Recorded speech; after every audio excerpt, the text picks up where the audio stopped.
यदि तू अपने परमेश्वर यहोवा की सब आज्ञाएं जो मैं आज तुझे सुनाता हूँ चौकसी से पूरी करने का चित्त लगाकर उसकी सुने, तो वो तुझे पृथ्वी की सब जातियों में श्रेष्ठ करेगा।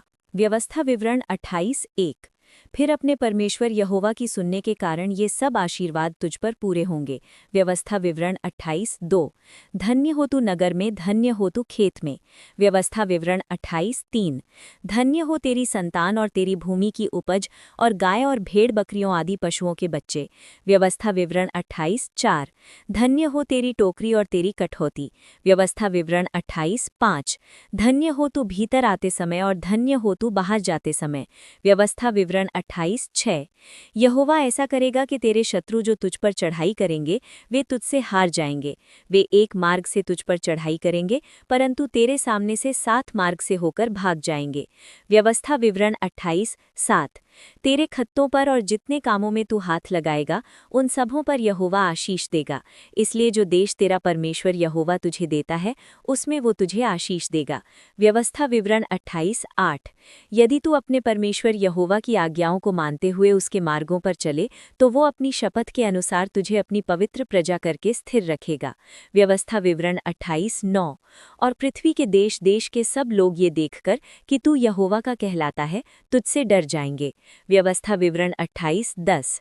और जिस देश के विषय यहोवा ने तेरे पूर्वजों से शपथ खाकर तुझे देने को कहा था उसमें वो तेरी संतान की और भूमि की उपज की और पशुओं की बढ़ती करके तेरी भलाई करेगा। व्यवस्था विवरण 28:11।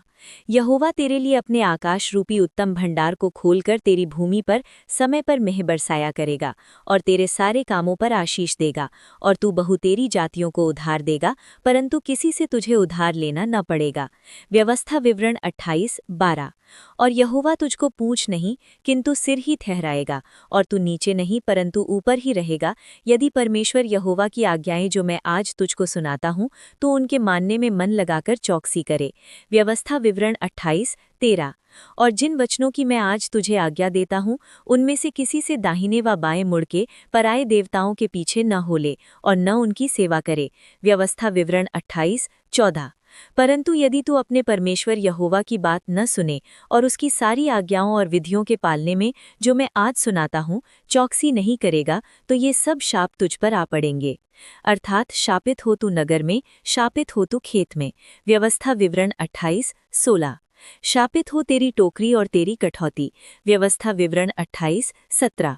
शापित हो तेरी संतान और भूमि की उपज और गायों और भेड़ बकरियों आदि पशुओं के बच्चे। व्यवस्था विवरण 28:18। शापित हो तू भीतर आते समय और शापित हो तू बाहर जाते समय। व्यवस्था विवरण 28:19। फिर जिस जिस काम में तू हाथ लगाए उसमें यहोवा तब तक तुझको शाप देता और भयातुर करता और धमकी देता रहेगा जब तक तू मिट न जाए और शीघ्र नष्ट न हो जाए। ये इस कारण होगा कि तू यहोवा को त्याग कर दुष्ट काम करेगा। व्यवस्था विवरण 28:20। और यहोवा ऐसा करेगा कि मरी तुझ में फैलकर उस समय तक लगी रहेगी जब तक जिस भूमि के अधिकारी होने के लिए तू जा रहा है उससे तेरा अंत न हो जाए। व्यवस्था विवरण 28:21। यहोवा तुझको क्षय रोग से और ज्वर से और दाह से और बड़ी जलन से और तलवार से और झुलस से और गेरुई से मारेगा, और ये उस समय तक तेरा पीछा किए रहेंगे जब तक तू सत्यानाश न हो जाए।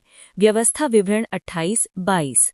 और तेरे सिर के ऊपर आकाश पीतल का और तेरे पाँव के तले भूमि लोहे की हो जाएगी। व्यवस्था विवरण 28:23। परमात्मा की बात मानो, परमात्मा भला है।